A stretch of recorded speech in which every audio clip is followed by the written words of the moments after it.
আজকে লাউয়ের খোসা ডিম দিয়ে ভাজি করেছিলাম। এই রেসিপিটা আমার শাশুড়ি নাকি কয়েকদিন পরপরই করতো। তো হাজব্যান্ডের মুখে শুনে আমি এটা মাঝে মাঝেই করি, অনেক ভালো লাগে। কয়েক পিস ইলিশ মাছ ভুনা করেছি, রান্না করার পরে এভাবে বেড়ে রাখতে আমার অনেক ভালো লাগে, এতে করে আসলে পাত্রটা ধুয়ে ফেলা যায়। তো যাই হোক, আসসালামু আলাইকুম এভরিওয়ান, কেমন আছেন সবাই? আশা করি সবাই ভালো আছেন। আলহামদুলিল্লাহ, আমরাও ভালো আছি।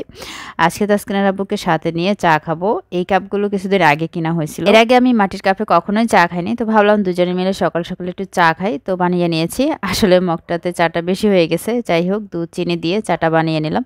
চিনিটা একটু বেশি দেওয়া লাগে, তাসকিনের আব্বু আবার চিনিটা একটু বেশিই খায়। দিন আমার নাস্তা বানাতে ভালো লাগে না, সেদিন আমার অত বেশি চিন্তা করতে হয় না, একটু চা বানালেই হয়। আরও সিঙ্গারা এনেছিল আর রুটি এনেছিল, সেটা দিয়ে দুজন গল্প করতে করতে চা খাবো। আমার হাজব্যান্ডের সাথে আমার যে সম্পর্ক, আলহামদুলিল্লাহ এটা অনেক ভালো, আর অনেকের এটা সহ্য হয় না। সোশ্যাল মিডিয়ায় আমি কিন্তু তাকে দেখাই না, আর আমাদের সম্পর্কটাও কিন্তু আমি তুলে ধরি না।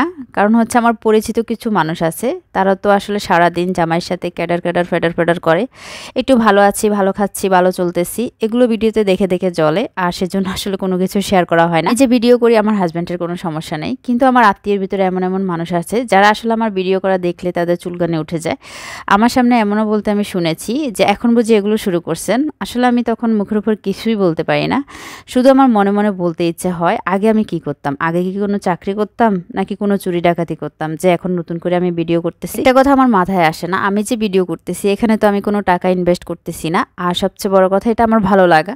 আমি সারাদিন কি কি কাজ করি না করি সেটাই সামান্য একটু 2-3 মিনিটের ভিডিওতে শেয়ার করি। আর এই 2-3 মিনিটের ভিডিওতে আমরা কি বা দেখাই, একটু রান্নাবাড়ি, একটু ঘর গোছানো, এগুলোই। আর এগুলোই কিছু মানুষের চলে। সারাদিন মূলত আমি যা যা কাজ করি তার 10 ভাগের 1 ভাগও আমি এখানে শেয়ার করি না, কারণ 2টা বাচ্চাকে একা হাতে লালন পালন, ওদেরকে দেখার মতো একটা লোকও নেই। এর ভিতরে রান্নাবাড়ি, ঘর গোছানো, স্কুলে দিয়ে আসা নিয়ে আসা, ওদেরকে খাওয়ানো টাইম মতো, মানে কি যে এক প্যারা। এগুলো যদি সব দেখাতে যাই তাহলে তো পুরো একটা বাংলা সিনেমা হয়ে যাবে। তো 2-3 মিনিটের ভিডিওতে আর কি দেখাই? তো এটাই আসলে মানুষের সহ্য হচ্ছে না। ভালো খাচ্ছি, ভালো চলতেছি, আমি আসলে মানুষের মতো সারাদিন জামাইয়ের সাথে ঘ্যান ঘ্যান প্যান প্যান এগুলো সহ্য করি না। হ্যাঁ, আমাদের মাঝেও ঝগড়া হয়, তবে 3 মাস 6 মাস বছরে একবার, তাও আবার 10 মিনিটের মধ্যে আবার ভালো হয়ে যায়। তো মানুষের মতো আজারের সময় তো আমার নেই। আর সোশ্যাল মিডিয়ায় কাজ করা এটা যে কত একটা কষ্টের ব্যাপার। সারাদিন আসলে কি ভিডিও করব, কখন এডিট করব, কখন ভিডিওটা ছাড়তে পারবো, এগুলো ভাবতে ভাবতে আসলে সময় পাই না। আর জামাইয়ের সাথে আসলে ঘ্যান ঘ্যান প্যান প্যান এগুলো করার তো সময় পাই না। সোশ্যাল মিডিয়ায় কাজ করা অনেক কঠিন, তাও কিন্তু আমি এই সেক্টরে কাজ করতেছি, আর টাকার জন্য না, আমার ভালো লাগার জায়গা থেকে আমি কাজ করতেছি। আসলে হাজব্যান্ডরা আমাদের জন্য কত কষ্ট করতেছে, হাজব্যান্ড ছাড়া যে একটা মেয়ের আসলে দুনিয়াটা জাহান্নাম হয়ে যায় সেটাও আমরা জানি। তো আমি আমার মতো নিজেকে ব্যস্ত রেখেছি। আর সত্যি কথা, আমার হাজব্যান্ড আমাকে অনেক বেশি সাপোর্ট করে। এই পর্যন্ত আমি যতবার ভেঙে পড়েছি ও আমাকে সাহস দিয়েছে। অলস মস্তিষ্ক শয়তানের কারখানা, সেজন্য আমি আমার মস্তিষ্কটাকে আসলে শয়তানের কারখানায় পরিণত করতে চাই না। আর যারা আমার পিছনে লেগে আছে, আপনারা যারা ইউটিউব ফেসবুকে কাজ করতে চাচ্ছেন, আপনাদের আপনজন কাউকে জানাবেন না, কারণ ওরা তো আপনার কোনো কাজে আসবে না, বরং আপনাকে নিয়মিত ফলো করবে। আপনি কি করতেছেন, কি দিয়ে ভাত খাচ্ছেন, কোথায় যাচ্ছেন ঘুরতে, হাজব্যান্ড কি দিচ্ছে গিফট, মানে এগুলো দেখে দেখে জ্বলবে আর আপনাকে হিংসা করবে। তো এর চাইতে আপনার যারা আপন মানুষ আছে তারা না দেখলেই ভালো। আসলে প্রথম প্রথম বুঝতে পারিনি, সবাইকে একেবারে হই হুল্লোড় করে জানিয়ে দিয়েছি। আমাকে এমনও মানুষ আছে বলেছে যে সে নাকি ভিডিও টিডিও করে। আচ্ছা, ভিডিও তো বুঝলাম, টিডিও কি?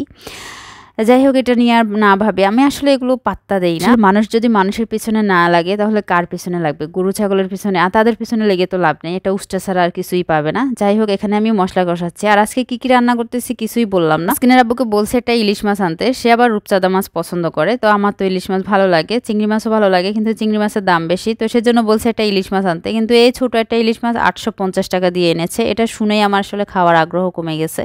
মানে এত দাম, আর এত দাম হলে কিভাবে খাবো?